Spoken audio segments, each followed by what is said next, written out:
kii ma taxawal nag dootuñ ko laajte ci làmb muy am borom Pikine muy reporteru làmb moom it nekk ci làmb ji liggéey lu doy waar am ñu ngi lay nuyu. maa ngi lay fay sama doom yaay Fall Tic-Tic di la jox sa wàccuwaay di nuyu képp kuy seetaan site bu mag bi di leen nuyu bu baax a baax di leen jox seen wàcc di leen dalal jàmm si Pikine.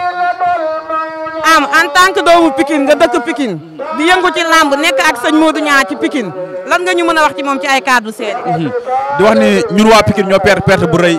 di wax ni sëñ Modou Niang kenn la woon koo xamante Pikine ñun ndaw ñi dañuy jàng si moom nekk la jëmu joo xamante ay doomam da leen yar si diine yar si lépp loo xamante loolu rafet la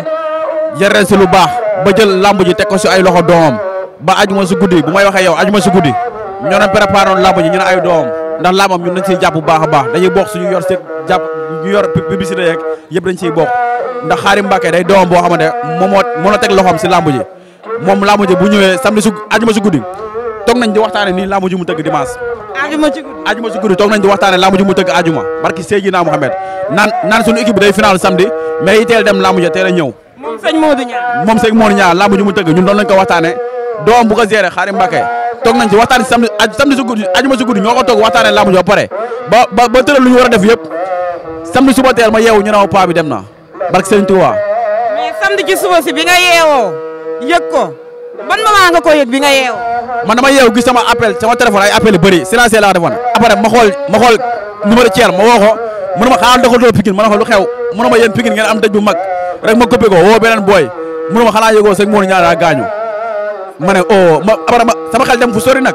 barke Serigne Touba ma xam ne nag njabootu làmb ñu ngi doog a ñàkk ndax sëñ doomu sëñ Modou Niang bi maa ngi naan ko mois de février dama bëgg benn booy bëre si spécial bi ba ñu tënk ba pare nii après si laa xam ne nag ñun làmb ñàkk nañ ñun waa Pikine ñàkk nañ di nga jaale moomoo doomam ak Xaadim Mbàkke doom ñi nga xam ne ñooy toog fee sax guddi ñooy toog ñooy naandoo ataay ñooy defandoo lépp kon di wax ni sëñ Modou Niang perte la boo xam ne làmb mënuñ ko xam léegi mais perte bi damay wax njabootu làmb am na su ñoo xamante foog ñu leen jaajëfal dama gis ku def benn geste bu garaaw démb muy Kandji production damaa toog si poto bee wala boulangerie ba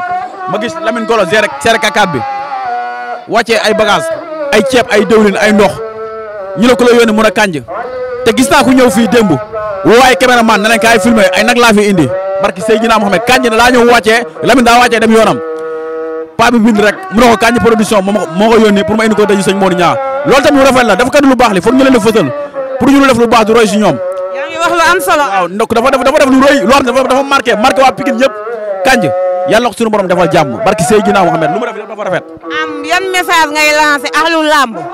nga xamante ne bu dëj amee ñëppay ñëw teew mais xiiroo beeg ŋaaya bi dafa bëri ci biir làmb yéenente wuñ jàmm mais bu dëj amee rib ñëpp a koy estati lan ngay wax ñi nga xamante ne kenn ku ci nekk bés bi jomb la. képp kuy yëngu si làmb maa ngi lay lancé benn bépp nit boo war a dimbalee su ba muy dund dëgg la sëñ Modou Niang mën na booram mën na biteem mën na léppam mais daa am ñu nekk si làmb ñoo xam ne mënuñu nañ leen di dimbali si ba ñuy dund buñu bàyyi ba ñu génn àdduna ñu leen di jëm a dimbali wala ñu bàyyi ba génn àdduna ñu leen di fa yóbbu ay nag instant ñu toll nii ay père ñoo dafa jot pour ñu jàppale leen ay père ipo ngaar yi ñaanu ma ko yàlla ñu bàyyi ba génn àdduna ñu dem di leen jëlal nag ñu mérité wuñ loolu daa am luñ mérité mooy ñu leen di jàppale si ba ñuy dund moo tax man la làmb ji bu doon def lu baax day wax ñu bëri dinañ jubalu si Kandji ndax Kandji mi ngi defal ay nit lu baax ma xam si te teg sa bët barki Seydina Mohamed ay doomu aadama yi am soxla moom moo leen kay fajal gis naa ñoo xamante ay kilifa yoo xam ne da leen woo si ruq di leen bokkal moo la benn wax nga dégg ma daa am koo xam ne si làmb yi lay nekk chaque jour guddeeg bëccëg